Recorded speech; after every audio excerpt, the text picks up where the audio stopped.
While for us weather-wise, we're looking really good for the first few days of January. Let's go ahead and head outside and show you the satellite and radar. Now, this is what is still going on. This is current. Notice how in Louisiana, northeast Louisiana, they are still just getting inundated with rain. It honestly appears as if this line itself has just plain stopped moving to the east. It just has plugged itself right about there. And basically, this is right where the tail end of that little bit of yellow is. That's where Jackson, Mississippi is.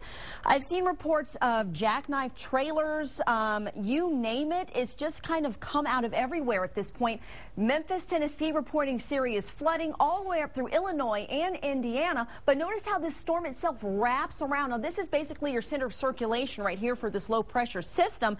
And up to the north, we're looking at blizzard conditions into the Dakotas, parts of western Nebraska, and it just kind of clears out. Notice this little clear section right here throughout the midsection. And then we have a little bit of light activity there to the north of us. But other than that, here, bringing it in closer to home, we're doing okay after all is said and done. A little bit of cloud cover across the area, but it's going to zip out of the way as 2010 zips out of the way as well.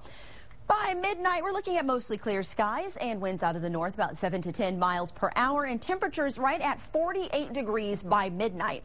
Right now, it is 51 degrees in Rockdale. It's 45 there in Lampasas, 43 in the hill country there in San Saba. And at the airport again for us, it is 52 degrees at Camp Mabry and partly cloudy skies for us pretty much across the board.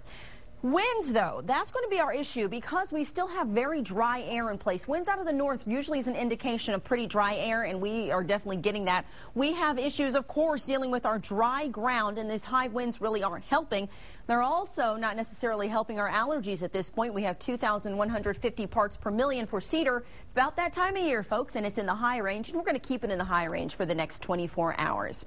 Now, right now across the area, it is 54 degrees in Shreveport. It is 46 there in Waco, 46 in Dallas, 66 in Houston, and 63 in Corpus Christi at this hour. Our storm forecast, now this is what has actually been bringing us all of our gusty winds throughout the day. We are looking at the bottom end of this trough finally moving out of the way and giving us what we know as zonal flow, which is basically east to west flow, or west to east, I should say, flow. And that really is pretty good because that makes our temperatures rather steady and right at seasonable for the next few days. Maybe just some scattered cloud covers, all we're going to be able to muster within the next 24 to 48 hours into tomorrow evening. Notice how at 8:30, maybe just a passing cloud here and there, but that's pretty much going to do it for the weekend. Now, tonight, overnight, 37 degrees in Rockdale, 38 in Giddings, in the hill country, 34 overnight in Llano, 60 degrees for your high tomorrow in Llano, 63 in Bastrop, and 64 in LaGrange. Happy New Year, everybody. Tonight, 39 degrees and winds out of the northeast about 5 to 10 miles per hour. And then tomorrow, looking rather seasonable, or just about seasonable.